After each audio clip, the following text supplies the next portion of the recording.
네. 삼성 직업병 문제 해결을 위한 반올림 농성 오늘이 591일째입니다. 네. 오늘 저녁 이어말하기 이야기 손님으로는 걷는교회의 송경용 신부님을 모셨습니다. 안녕하세요. 반갑습니다. 고맙습니다. 네. 초대해 주셔서. 근데 저희가 너무 관객이 괜찮아요. 있어서 페이스북을 통해서 아이, 많은 분들을 만나봤으면 좋겠네요. 그리고 여기 앞에 딱 보이는 관객은 여기 이제 삼성 경비분 계시지만 이 경비분 말고도 사실 저희 때문에 감시 카메라도 설치가 돼 있고 네, 저런 게 엄청 많아요. 저희 좀 보실래요? 여기도 있고 여기도 어이구야. 있고 관객이 네, 많겠네. 많습니다. 특히 삼성이 귀 쫑긋 하고 듣는 자리입니다. 그리고 여기 이어말하기 이야기 손님으로 나오시는 분들이 또 주옥 같은 말씀들을 많이 해주셔가지고 큰일 났네. 이건 주옥 같은 말을, 돌 같은 말을 이렇게. 네, 신부님도 좋은 말씀 많이 해주시고 네, 피가 되고 살이 되는 그러한 이어말하기 시간이 됐으면 좋겠습니다. 그래서 원래는 또 이렇게 명사회자가 바로 앞에 계시는 분인데 제가 신부님 얼굴을 몇 번 더 봤다는 이유로 지금 사회를 제가 못 보지만 네. 제가 송경용 신부님을 알게 된 것은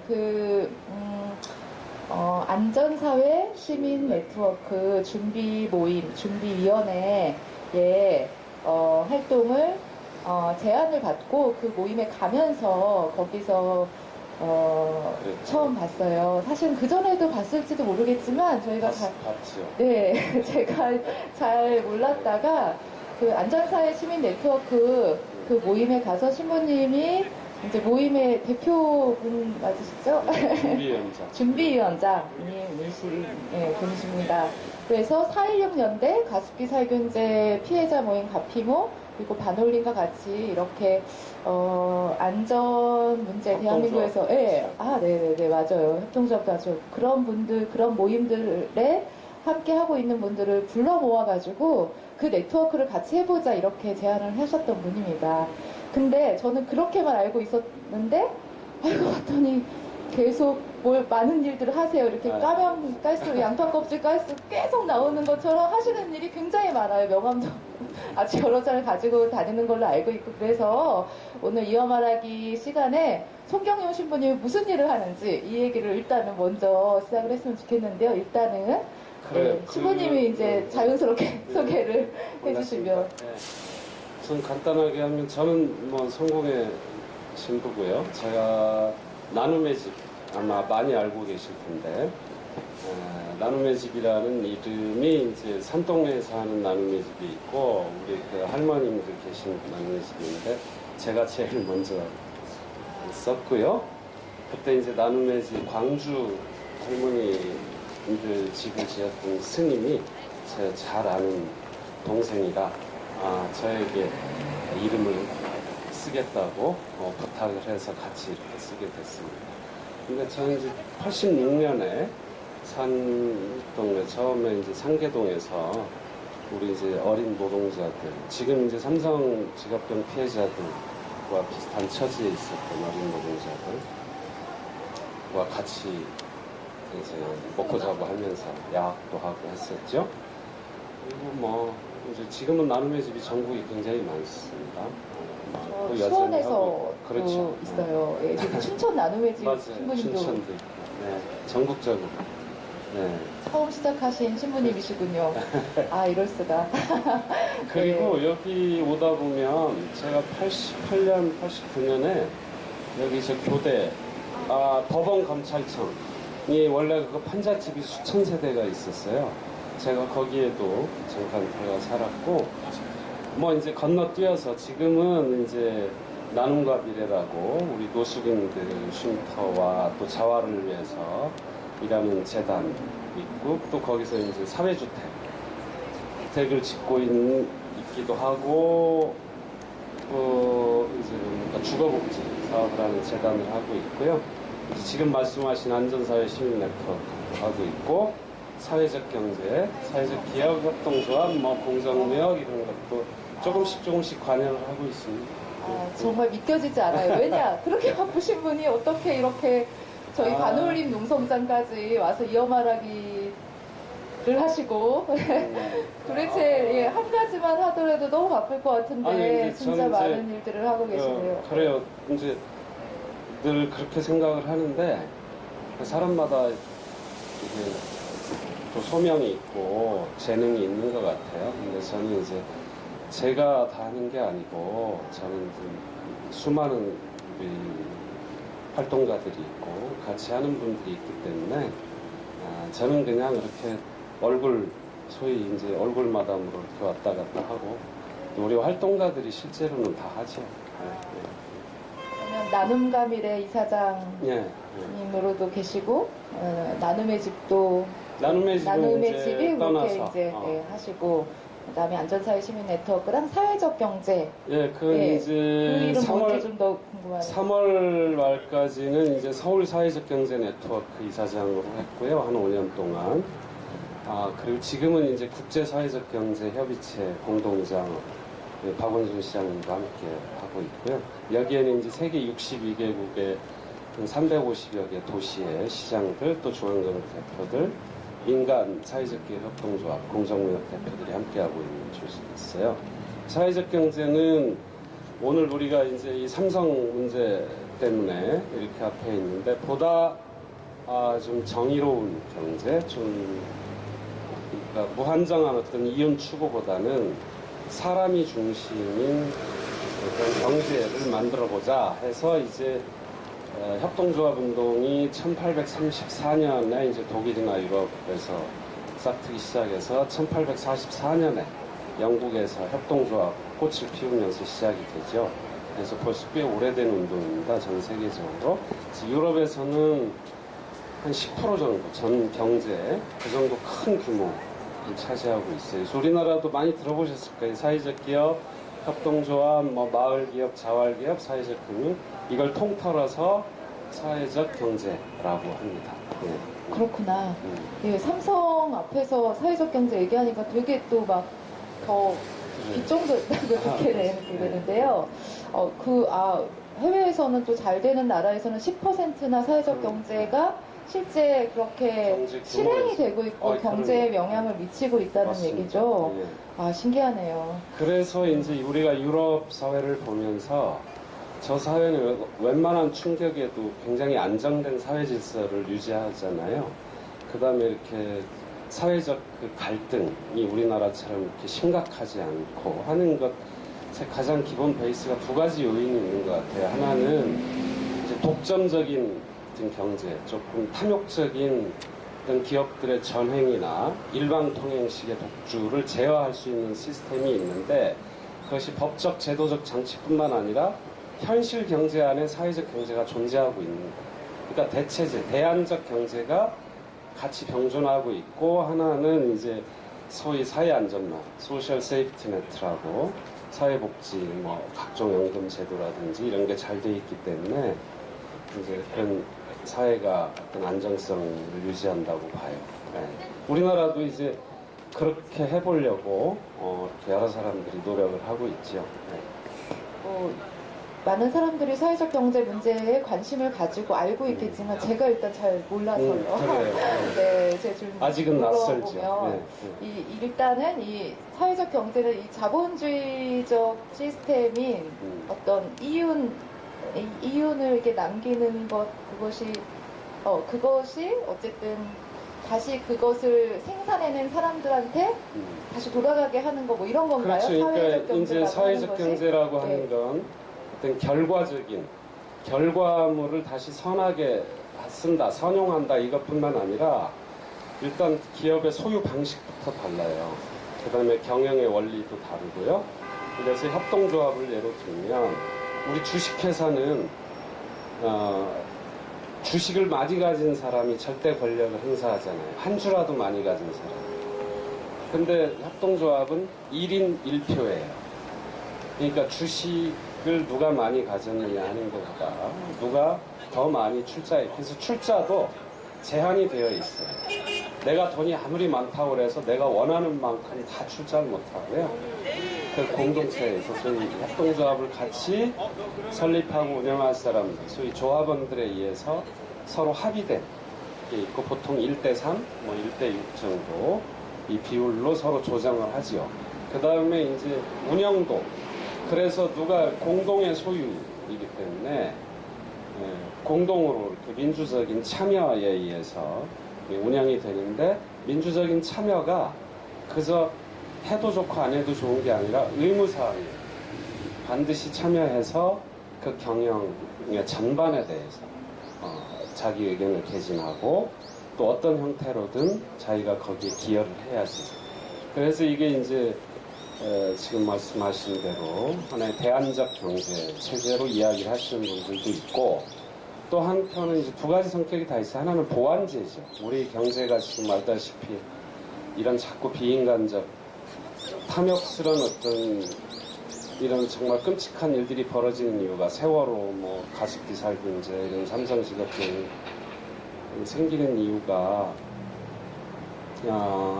법적 제도적 장치가 미비해서 뿐만이 아니라 인간의 어떤 탐욕을 전제해놓고 그것을 무한정 인간의 본성은 본래 이기적이고 탐욕적이다 또는 경쟁이 보다 나은 결과를 낳을 수 있다는 어떤 경쟁 우선 뭐 숭배주의 뭐 시장 만능주의 이런 것 때문에 이제 이런 결과가 빚어지잖아요.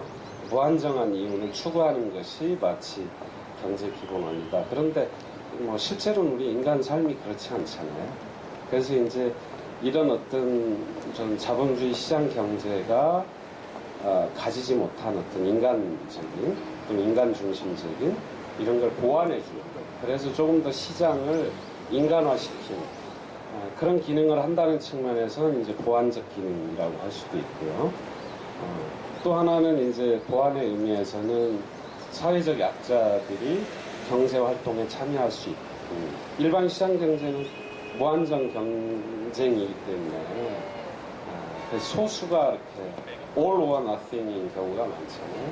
근데 이제 사회적 약자도 이런 활동에 참여할 수 있는 기회가 보장이 되기 때문에 하나는 이제 대안적 경제 체제이기도 하면서 동시에 현실을 개선해 나가는 또 현실에 부족한 걸 보완해 나가는 그런 보완적 경제라고 할 수 있어요. 저는 굉장히 솔깃한 게요. 제가 얼마 전에 그 광화문 그 광장에서 그 장애인 그 장애 해방 열사 추모제라고 네, 얘기하는 그런 행사에 갔다 왔는데요. 그때 봤던 되게 충격적인 문구가 그런 거였어요. 어떤 장애인이 이제 죽었어요. 근데 그분이 이런 얘기를 남겼다고 하더라고요. 내 몸이 자본주의에 너무 맞지가 않다. 그러니까 그런데 그분도 인간으로 태어나서 존엄할 권리가 있고 또 성취감도 느끼고 보람도 느끼고 남한테 도움도 되고 이렇게 살고 싶을 텐데 내 몸 자체가 이 사회에 굉장히 오히려 해악이 되는 그러한 내 몸이 이 자본주의에 맞지 않다 그 얘기를 딱 듣는 순간 정말 진짜 그래서 이 사회에 이 자본주의 경제 시스템은 정말 큰 문제가 있다라고 하는 게 순간적으로 딱 와닿더라고요.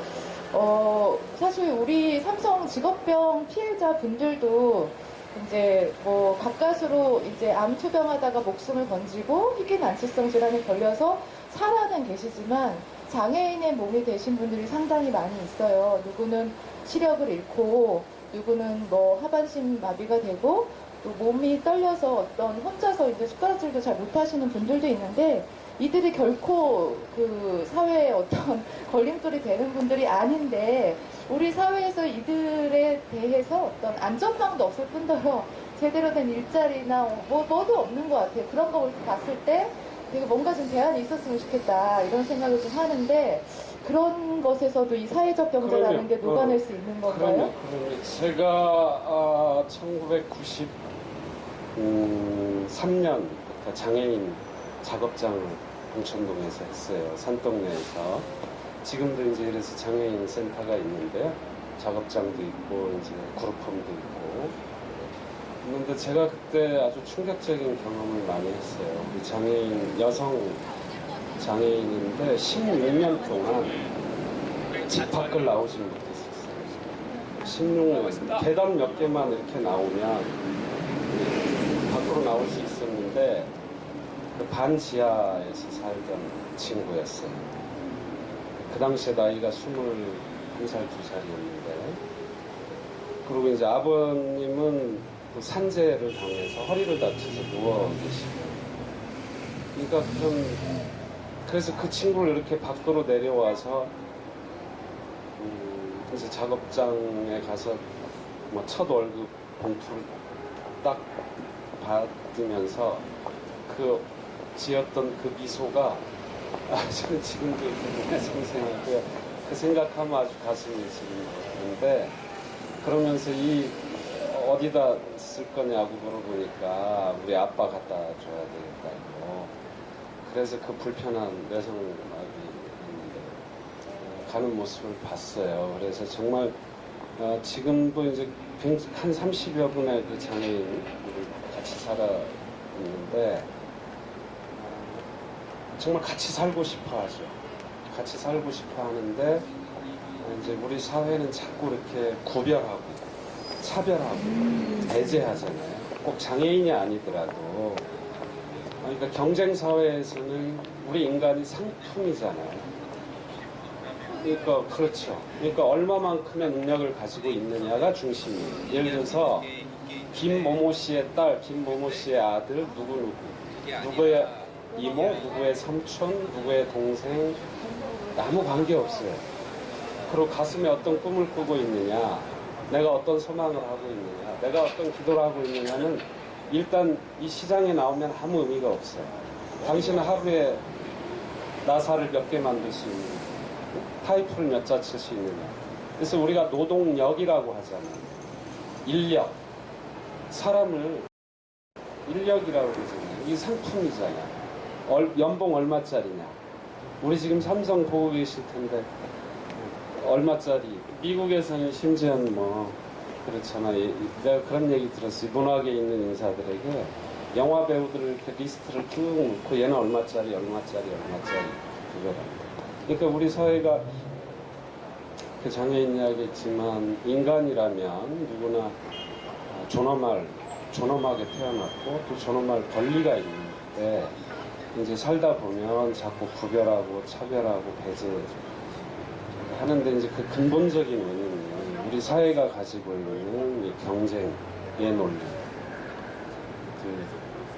하여튼 효율성의 논리, 이걸로 이제 인간을 판단하다 보니까 그런 비극이 생기는 거지. 안타까운 일이.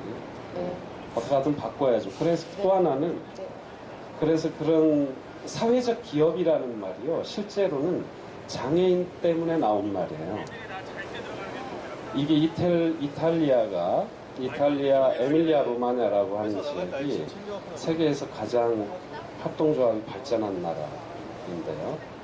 거기서 이제 협동조합을 이렇게 운동을 하다 보니 신체가 건강한 사람 위주로 갈 수밖에 없잖아요. 아무리 사회적 기업 협동조합이라고 하더라도 뭔가 물건을 만들어서 팔고 또는 서비스를 어린이집이나 뭘 한다 하더라도 자, 그러면 장애인은 어떻게 할 거냐, 또는 몸이 좀 약한 사람은 어떻게 할 거냐, 이런 고민을 하기 시작한 거예요. 이런 분들은 어떻게 경제활동에 사회활동에 참여하게 할 것인가. 그래서 그 협동조합 운동을 하시던 분들이 만들어낸 게 사회적 기업이라는 말이에요. 그래서 사회적이라고 하는 말은 그래서 이제 정부가 이거는 똑같이 우리하고 똑같이 대우받고 살아갈 권리가 있는 사람들인데 자꾸 차별되고 배제되니까 이건 공공이 책임을 져야 돼. 또는 국가가 책임을 져야 될 부분이 있고 또 인간의 주체적 인간으로서 이분들이 능력을 갖고 있기 때문에 발휘할 기회를 안 줘서 그렇지. 그래서 그런 장을 우리가 함께 만들어가자. 그래서 나온 개념이 사회적 기업이에요. 그래서 그래서 그게 이제 1980년대에 나와서 전 세계로 이렇게 퍼지면서 사회적 기업이 전 세계로 확산이 되는 거죠. 아주 중요한 질문을 해주셨어요. 네. 아니 그게 이제 사실 현실적인 문제라고 느껴지기도 하고 우리 앞에 닥친 반올림에게도 있는 숙제 이런 거여서 아마 가까이에 다들 있을 것 같아요. 특히 이렇게 탐욕스러운 삼성 앞에서 더 삼성에게 니네들 그런 식의 탐욕에 대해서 우리가 속수무책 당하지만은 않을 거야 라고 하는 그런 생각도 좀 하고 있고요. 잠깐 그런 생각 해봤습니다. 비록 우리 신부님이 자본금도 없고 뭐 그런 그 자본주의적인 그런 질서에 전혀 맞지 않는 생각과 행동을 하고 있는데 누구보다 되게 경영 능력이 뛰어나신 분이 아닐까. 여러 가지 제가 협동조합 많이 대한 망해먹었어요. 아 그런가요? 아 잘 몰라서. 건설노동자 협동조합도 하다가 제가 협동조합 이제 어떻게 하면 이 장애인 여러분 또 분들하고 우리 일용직 노동자들 또 1980년대 산업구조조정으로 이렇게 다 일자리를 잃게 된 우리 광부 하시던 분들 또는 봉제 노동자들, 전자산업 노동자들하고 어떻게 하면 이 자립 구조를 만들까 산동네에서 고민을 참 많이 했죠. 그러다가 이제 노동자 협동조합 운동을 시작한 거예요. 그래서 봉제 공장도 하고 건설회사도 하고 도시락 공장도 하고 인형에 이렇게 눈 붙이는 마늘 까기도 하고 뭐 연탄 배달도 하고 온갖 걸 다 했죠. 그런데 이제 그때만 해도 협동조합에 관련된 법도 없었고 협동조합 이름을 붙이지도 못하게 했고 노동자라는 말도 또 못 쓰게 했고 이런 상황에서 굉장히 힘들었죠. 그러다가 이제 한 4, 5년 하면서 하나씩 다 망해갔는데 다행히 그때 제가 이제 그런 일을 하면서 이게 어떤 한 사람의 능력으로 또는 어떤 하나의 모델이 성공한다고 해서 이 빈곤 문제 또는 일용직 노동자들의 문제가 해결되지 않는다. 그래서 이걸 제가 제도화하자 해서 제안을 해서 1996년에 자활지원센터가 처음 만들어졌고 지금 전국에 247개의 자활센터가 있죠. 그걸 제가 처음 이제 시작을 뭘 했었죠. 시작을 해요? 그러니까 나눠주기 시작을 하시더니 네. 네. 또 자활 이게 다 연장선상이죠, 뭐. 이 가난한 사람들을 또 어려운 환경에 있는 분들의 존엄한 삶, 주체적이고 자주적인 인간으로 살아야 되잖아요. 그러려면 우리가 뭐라도 해봐야 되잖아요. 도전하고. 그렇게 그러니까 다 연결된 일이었죠. 별도의 일이 아니라. 네. 제가 아까 초반 서두에 말씀드린 거는 우리 신부님 만나게 된 것이 안전사회 시민 네트워크, 이 생명 안전이 이윤보다 훨씬 더 중요하다. 이 가치를 위해서 싸우려고 하는 노동자랑 소비자의 같은 이제 그 네트워크, 이 모임에서 만났는데 이렇게 사회적 경제 문제에 대해서만 지금 벌써 한 30분째 얘기하고 이제 할 줄이야. 뭐 시간 더 많으니까. 듣고는 진짜 네. 싶으네요. 다음에 그래, 더 다. 진짜 들을 기회가 있었으면 좋겠고, 그래. 아까도 여기 이제 이 영화를 시작하기 전에 얘기 잠깐 나눴던 것처럼 이게 어떤 정의로운 경제, 맞아요. 우리가 이제 경제라고 하는 것이 탐욕스러운 뭐 이런 자본주의 야만의 이런 게 아니라 정의로운 경제가 가능하다, 현실 가능하게 하자 이런 운동을 하시는 분이 아닌가 이렇게 생각이 들어요. 그래서 신부님이 마지막으로 이러한 것을 좀 정리를 하면서 정의로운 경제가 뭐고 우리가 그것이 실제 어떻게 가능하고 하는 걸 조금 요약해서 얘기해 주시고 다음 주제로 넘어가도록 하겠습니다. 그래서 저는 하나 예를 들면 우리 인간의 생명 또는 우리가 하는 일이 아무리 지금 거창한 일을 하고 뭐 명분이 있다 하더라도 여기 지금 도로에 박힌 이 돌보다 수명이 짧습니다. 이 돌은 뭐 돌 천년 나무 천년 그러잖아요. 돌과 나무는 천년을 가지만 우리 인간이 하는 일은 인간의 수명은 뭐 수명이 늘어났다고 해도 100년 안쪽이겠죠. 그리고 저는 그래요. 무엇이 더 영원히 갈 수 있는가 또는 어떤 것이 생명에 더 유익한가 그리고 어떤 것이 더 사람의 삶에 또는 우리들의 보다 행복한 삶에 영향을 주는가.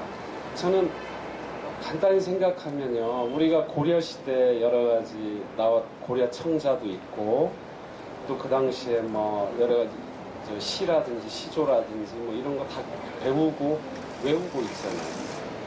그리고 우리가 살아가면서 우리 삶에 영향을 준 거 꼽아봐라 그러면 어떤 시구라든지 소설이라든지 정신적인 거죠.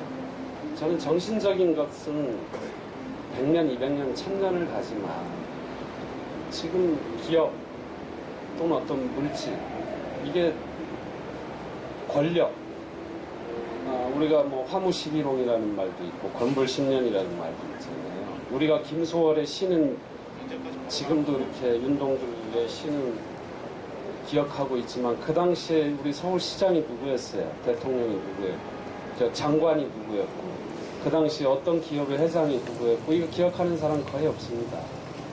저는 정말 이 삼성이 좋은 기업이 됐으면 좋겠어요. 존경받는 기업이 되면 좋겠다고 제가 아주 오래전부터 이야기를 했었고 저는 그게 정말 바람이에요.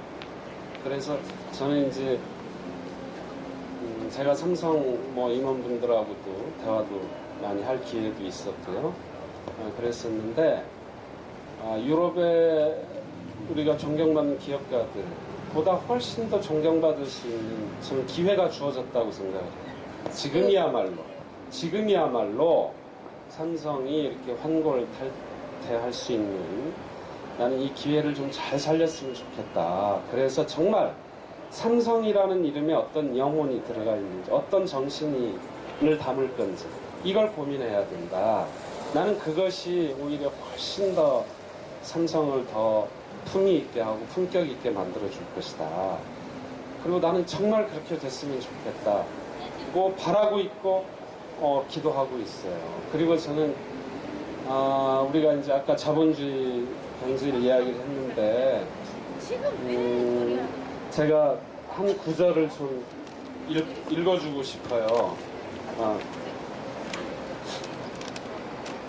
뭐냐면 가장 부유한 이는 그의 안에 내재된 생명의 힘을 다하여 그가 소유한 내적, 외적 재산을, 즉 인격과 재산을 골고루 활용해서 이웃들의 생명에 유익한 영향을 최대한 미치는 사람. 이 사람이 가장 부자다.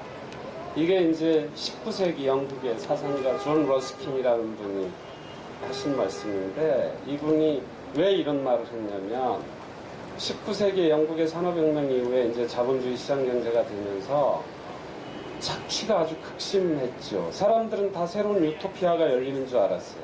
이제 기계가 생겨서 막 방직기가 돌아가고 기차가 지나가고 하니까 그런데 현실을 보니까 아동노동 뭐 8살, 4살 먹은 아이들이 막 14시간, 16시간씩을 시키고 이 노동자들이 뭐 너무나 심한 안 좋은 환경에서 일을 하고 하면서 이분이 새로운 경제를 이야기를 하기 시작했어요. 그래서 뭐라고 이야기를 하냐면 나는 이 삼성분들 또 경영하시는 분들이 좀 꼭 기억했으면 좋겠어요. 뭐냐면 기업가는 경영자는 노동자들에게 노동한 시간만큼의 임금을 그것을 계산해서 주는 것을 임금이라고 생각하는데 그렇지 않다는 거예요. 노동자들에게 주어야 할 것은 그 사람이 집에 돌아가서 충분히 휴식을 취하고 한 인간으로서 충분히 여러 가지를 삶을 향유할 수 있도록 그래서 좀 더 나은 인간이 되도록 보장해 주는 것이 그것이 기업가의 의무다. 그랬어요. 그 다음에 기업가가 또는 내가 사회에서 돈을 벌기 위해 욕심이 있다면 그것의 기본적인 원리는 무한정한 이윤 추구가 아니라 애정이 돼야 한다. 사랑이 되어야 한다.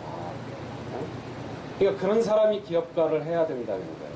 그리고 그것이 경제의 원리가 되어야 한다. 그래서 아주 유명한 말이 있어요. 이분이 성서를 인용해서 마태복음 20장에 나오는 포도원의 비유를 들면서 그러니까 아침에 일찍 와서 하루 종일 일한 사람하고 일 끝나기 1시간 전에 와서 일한 사람하고 임금을 똑같이 주니까 억울하잖아요. 아침에 일한 사람이. 그래서 왜 똑같이 주냐. 그러니까 그 주인이 뭐라고 하냐면 나는 자네와의 약속을 지킨 거고 나는 이 사람과의 약속도 지킨 자다. 나중에 온 이 사람이 게을러서가 아니라 하루 종일 일을 구하다 못 구해서 마지막에 한 시간이라도 왔는데 응?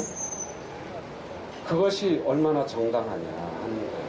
그러니까 아까 말한 러스킨 이제 이 예를 들면서 그런 얘기를 하는 거예요. 그래서 저는 이 삼성 얘기를 해서 제가 그런 우리 이재용 부회장을 비롯해서 여러 임원분들이 이 삼성이라는 이름 안에 어떤 정신과 영혼을 또 생명에 대한 어떤 성찰, 사랑, 애정 이걸 좀 담았으면 좋겠다. 꼭 그렇게 되기를 정말 바라고 있습니다.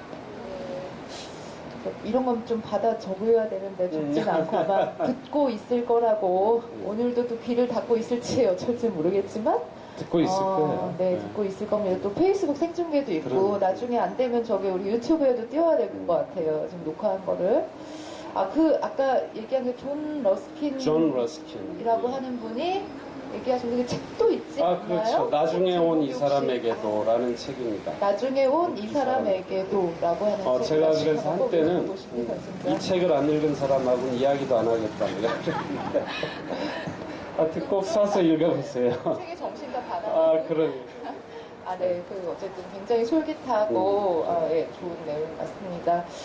오늘 저희가, 오늘 황상기 어르신, 고항유미 씨 아버님과, 그 다음에 삼성 LCD 뇌종양 피해자 한혜경님과 그 어머님과 그 반올림 활동가들이 같이 어디를 다녀왔냐면요. 오늘 이재용 재판을 다녀왔습니다. 사실 여기 저희가 반올림 활동 2007년부터 했는데 10년째 얼굴 한번 제대로 보지 못한 자예요. 우리 삼성에서 이렇게 직업병으로 수백 명씩 고통을 당한 이 문제에 대해서 실질적인 책임을 지고 있는 이건희, 이재용, 이씨 일가들의 사실 면전을 오늘 재판정에서 보는 그러한 사실 분노들이 다 있어서 이재용 부회장은 이 법정 구속 상태에서 재판을 받느라고 재판정에 이제 나와서 쭉 재판받다가 다시 그쪽으로 들어가고 끝나고 이제 최지성, 장충기 이러한 같은 공범들 들이 이렇게 저희하고 쭉 같이 이렇게 재판정 밑으로 내려오는데 오늘 황상기 아버님한테 된통 혼났어요. 그리고 혜경 씨 어머님도 큰 소리 좀 내셨고요. 그래서 삼성 직업병 피해자들 얼굴 안 보이냐고, 어떻게 얼굴을 뻔뻔하게 들고 다니냐고 좀 심한 말도 좀 하고 했는데, 그런데 저는 그때 표정을 봤거든요. 근데 여전히 뭔가 반성하거나 이런 얼굴이 전혀 아니고, 그래요. 또 재판을 이렇게 하는 도중에도 어떻게 하면 빠져나갈 궁리만 하고 있지, 정말 전혀 그러지 않거든요. 아직은 저희가 눈에 볼 수 있는 삼성의 모습은 여전히 정신을 못 차리고 있다.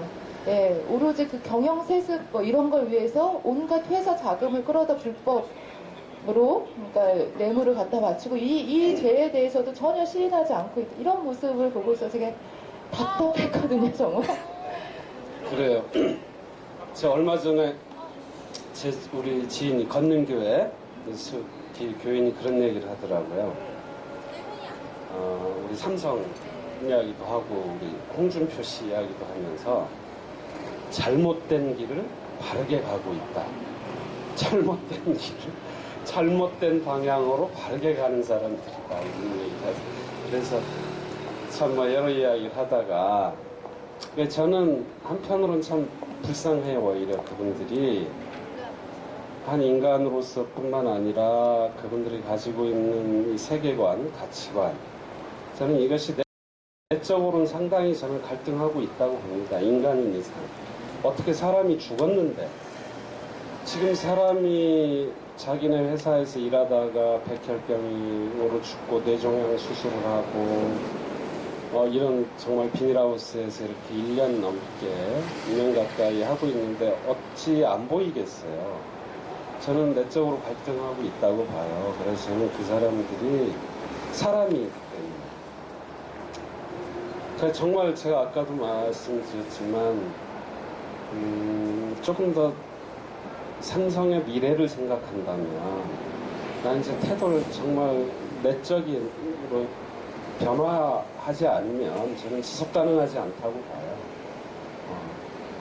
지속 가능하지 않습니다. 이제 앞으로의 세계는 더 이상 그걸 이제 외적으로 우리 시민사회 또는 양심 있는 사람들, 이제 민주적인 어떤 사회 질서나 사람들이 용납하지도 않겠지만 새로운 세계를 갈망하는 사람들이 점점 늘어나잖아요. 조금 더 다른 세상, 인간이 중심이고 생명을 존중하고 각자 한 인격체로 정말 주체적인 인간으로 살아가고 싶어 하는 이 사람들이 많이, 이게 또 하나의 이제 나는 생명의 원리인데 이 시대가 달라졌다. 그래서 삼성이 정말 극적인 어떤 전환을 좀 해주면 좋겠다.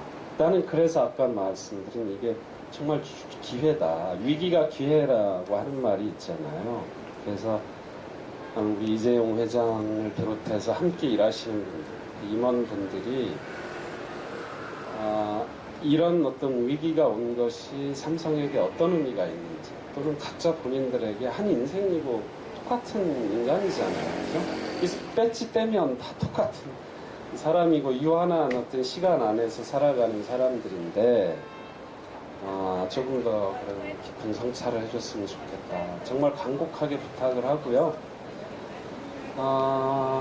우리 네, 그래요. 하고 싶은 말은 참 많은데. 네. 제가 그러면 그 얘기도 좀 꼭 물어보고 싶었어요.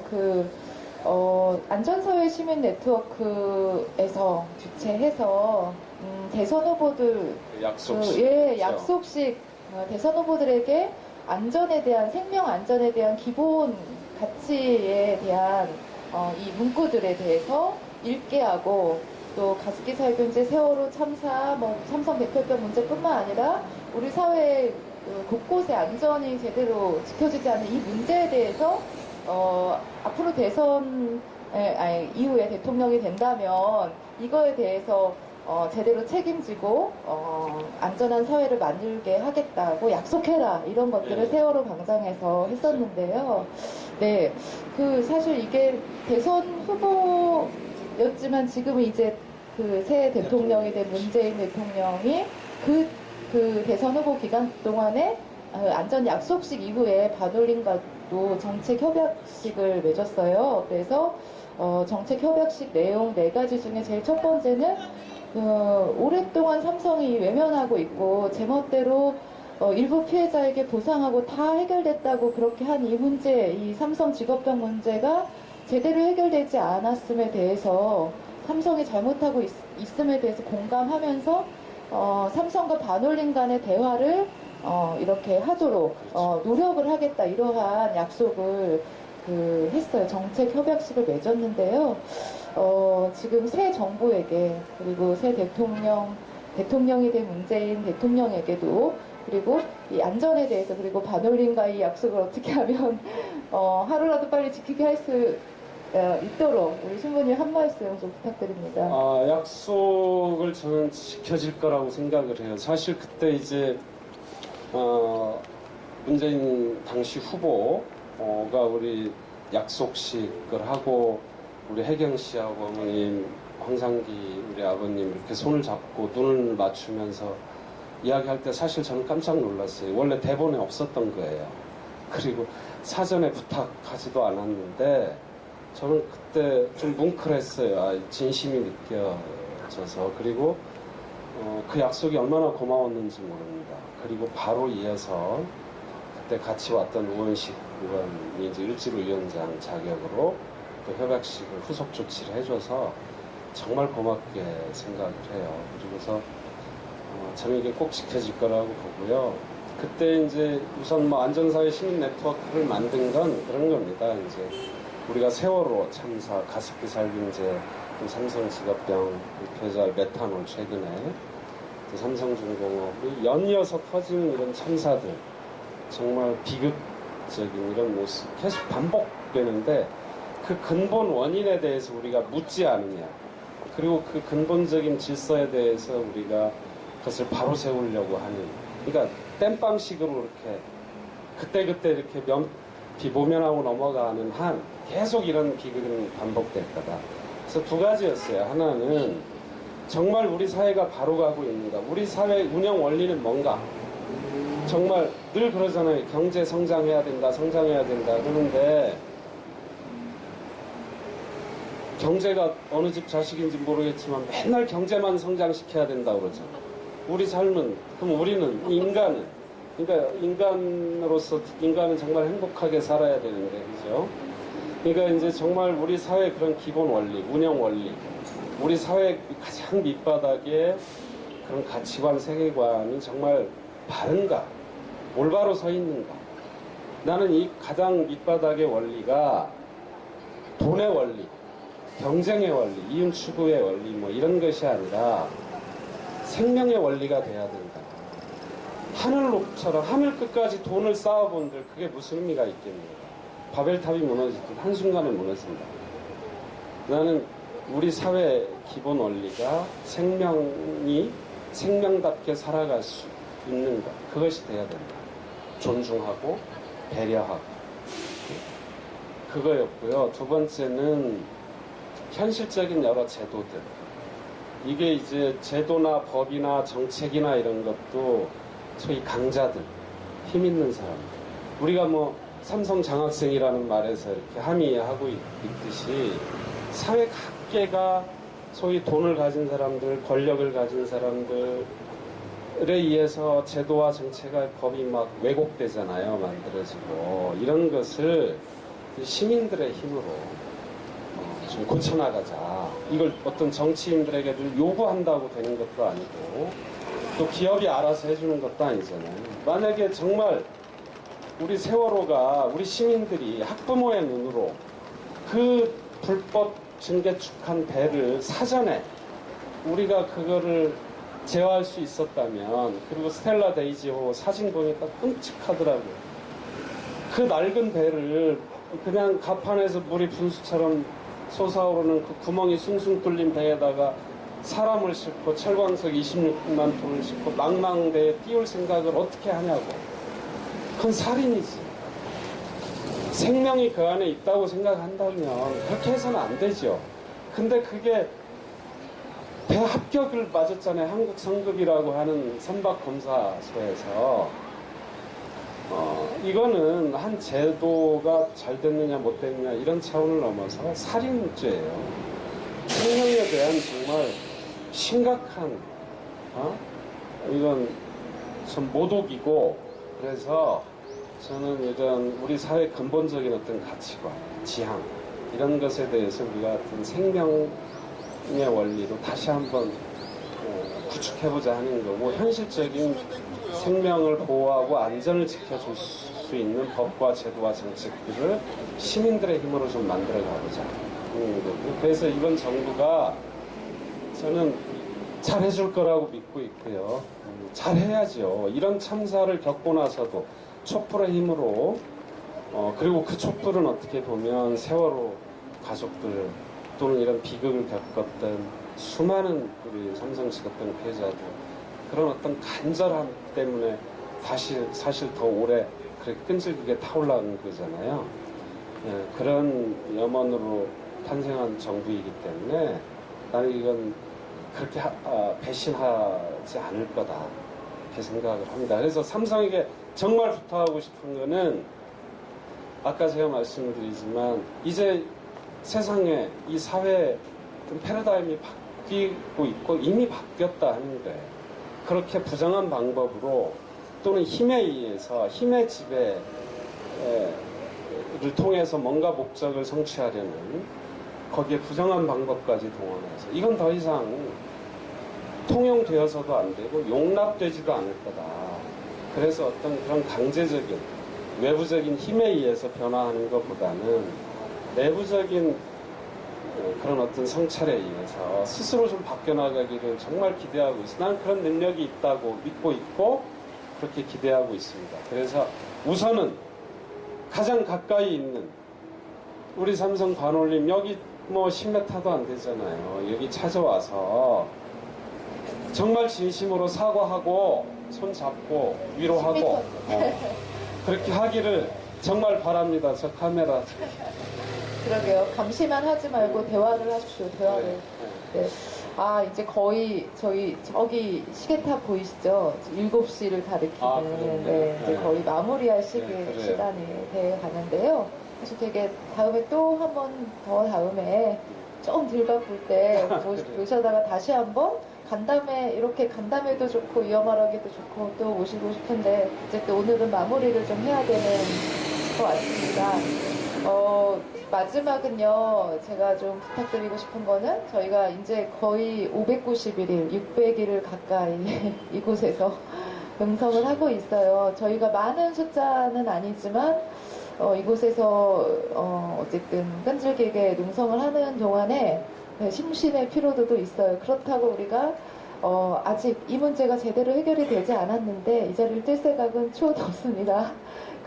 그래도 우리 장기 농성을 오랫동안 이어왔던 반올림 농성장 지킴이 분들, 특히 10년째 거리에서 싸우고 있는 황상기 아버님과 그 한혜경 씨와 한혜경 씨 어머님에게 힘이 되는 한마디 좀 부탁드립니다, 신부님. 네. 아, 그래. 하여튼 뭐 생각하고 이렇게 모습을 떠올리기만 해도 참 마음이 아프죠.